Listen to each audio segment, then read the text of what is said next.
राधे कृष्णा दोस्तों। माता अंजना को कैसे मिली मुक्ति बानर अवतार से।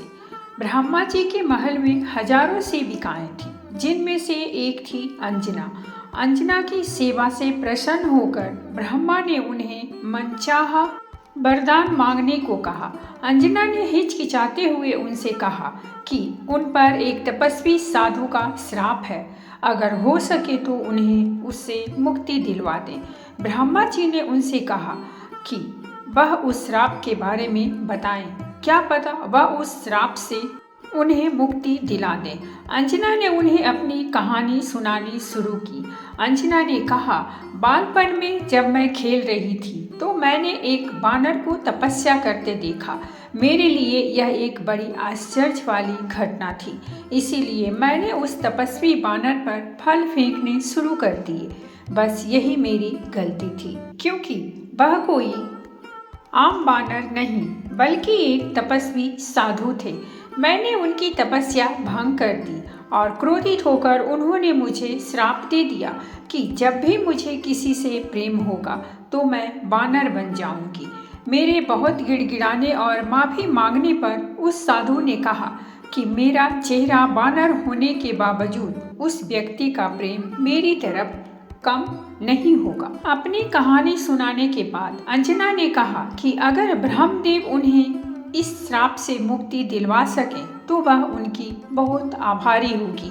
ब्रह्मदेव ने उन्हें कहा कि इस श्राप से मुक्ति पाने के लिए अंजना को धरती पर जाकर वास करना होगा, जहां वह अपने पति से मिलेगी। शिव के अवतार को जन्म देने के बाद अंजना को इस श्राप से मुक्ति मिल जाएगी। ब्रह्मा की बात मानकर अंजना धरती पर चली गई और एक शिकारन के तौर पर जीवन यापन करने लगी। जंगल में उन्होंने एक बड़े बलशाली युवक को शेर से लड़ते देखा और उसके प्रति आकर्षित होने लगी। जैसे ही उस व्यक्ति की नजरें अंजना पर पड़ी, अंजना का चेहरा बानर जैसा हो गया।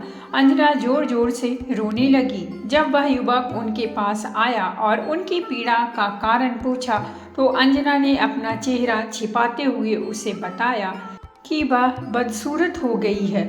अंजना ने उस बलशाली युवक को दूर से देखा था, लेकिन जब उसने उस व्यक्ति को अपने समीप देखा तो पाया कि उसका चेहरा भी बानर जैसा था।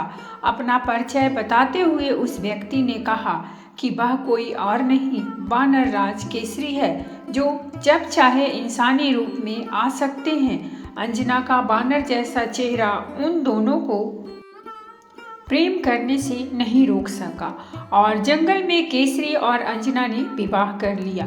भगवान शिव के भक्त होने के कारण केसरी और अंजना अपने आराध्य की तपस्या में मग्न थे।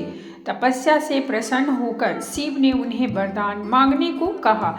अंजना ने शिव को कहा कि साधु के श्राप से मुक्ति पाने के लिए उन्हें शिव के अवतार को जन्म देना है, इसीलिए शिव बालक के रूप में उनकी कोख से जन्म ले तथा अस्तु कहकर शिव अंतर्ध्यान हो गए।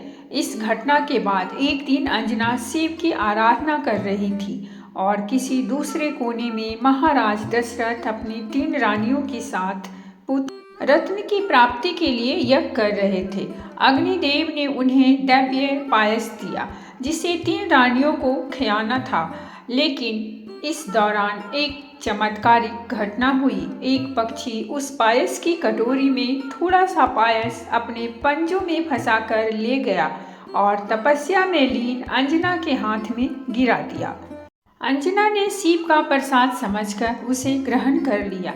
शिव के आशीर्वाद के बाद एक दिन जब अंजना अपने आश्रम में ध्यान मग्न थी, तभी वायुदेव ने शिव के दिव्य अंश को लेकर उनके पास पहुँचे।